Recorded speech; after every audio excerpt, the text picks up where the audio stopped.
But speaking of propaganda, Mayor of London is no stranger to it. He's no stranger to it whatsoever.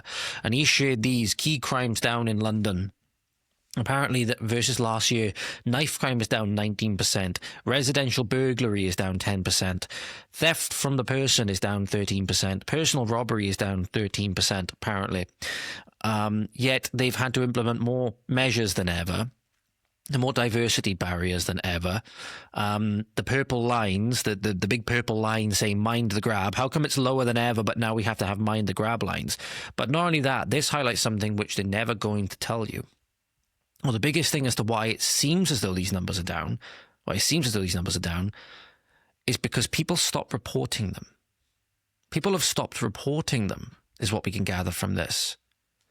And it's gone to the point, I said this, and others have echoed this sentiment as well. And I want to see if I can find the post that I made, because I share this, what I feel is a very, very important stat, which sort of blows everything out of the water with regards to this. Notice he doesn't consider sexual assault as a key crime when you have, for example, stats like this.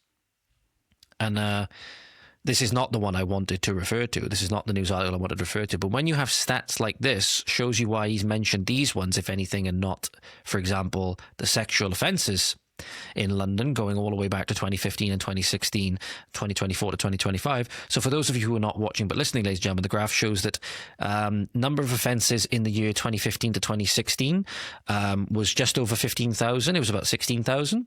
And it's gone up to over about 27,000 in 2024, 2025.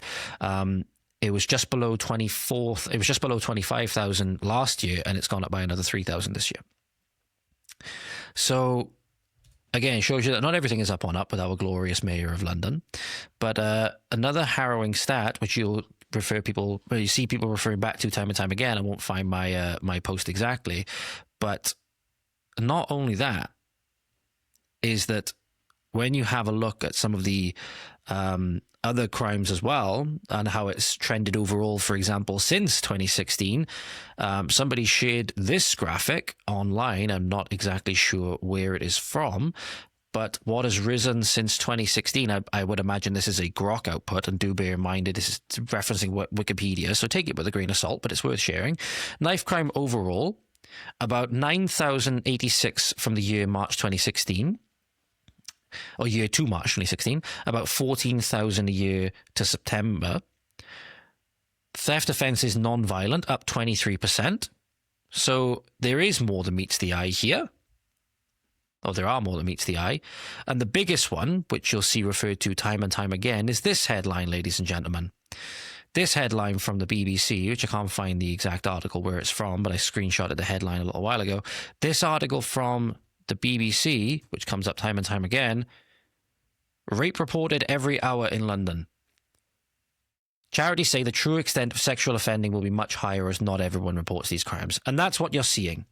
That's what you're seeing when the Mayor of London, who is our enemy, make no mistake about it, he's an enemy colonizer, says that crime is down. It is a complete lie. It is a complete lie. Crime has never been higher. The capital city has never been more of a shithole, right? Primarily due to immigration from shithole countries and shithole cultures. But now, because the police don't respond to things unless it's a spicy tweet, because there's a rape going on every single hour and nothing's done, because there's rape gangs operating at every single point, because people are being put in prison for even saying anything about it, people just don't report the crimes anymore. People don't report the crimes anymore. And that's sadly what you see. That's sadly what you see. So don't be fooled when your politicians try to say that things are all rosy and good, ladies and gentlemen. They're not. They're not. They're trying to pass it off as it is, and they're trying to hope that you fall for it. Don't fall for it. Don't fall for it.